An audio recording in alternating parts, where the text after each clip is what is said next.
Hi, I'm Bob Hursthouse, and welcome to Tom and Jennifer's home in Elmhurst, Illinois. We are really excited to work with Tom and Jennifer. They were thoughtful and they called us in January. Love it when a client calls us when there's still snow on the ground, when we're kind of just in that time where we can be intentional and plan and be thoughtful, look at the different options that we want to create through design, and make really good decisions about how this space is going to be built.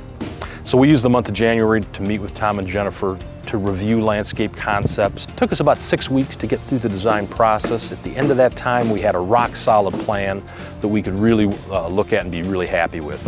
We then moved into permitting. Different municipalities, it takes time to get through the permitting process. We want to make sure everything's going to be code compliant. At the end of that, spring got here, it was early April, we were able to start work on the project. So the crews have been here now about 6-7 weeks, and we've been dodging a few raindrops on a couple of days, but we've been jumping in hard and moving into it, and we're now within about 30 days of completion on this project, which is going to finish up for them right in early June. Perfect time to move outside and enjoy the summer in their brand new backyard.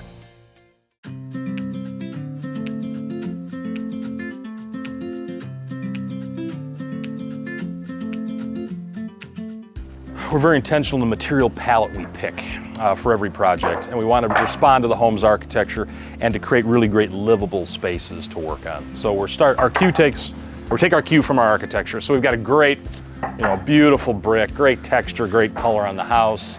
We've got kind of our beigey, warm gray trims and details that way. Our limestone sills that are on the door, and then we want to think about how we circulate out. So our material palette here, we've decided that everything vertical should match the house.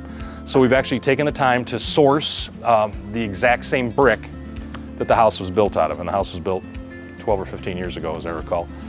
So we went back and did some history lessons and found out what this brick is, and we're able to go to the same brick supplier and purchase more of the same.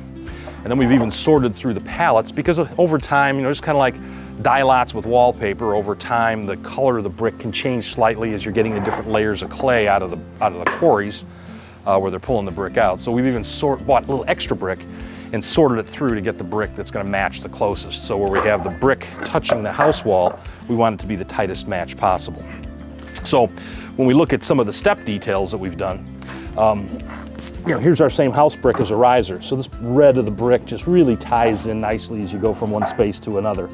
The paving materials, we selected two. We selected bluestone, and this is a thermal bluestone that we've used on the front porch, and we've used a natural cleft bluestone throughout the patio. The thermal bluestone, by using that, we get a perfectly uniformed thickness piece to piece. So every piece remains exactly the same. So it all ties together beautifully. These are the technical details that go to the very finest step, that expert craftsmen like Pedro and his crew create, just these unbelievable details.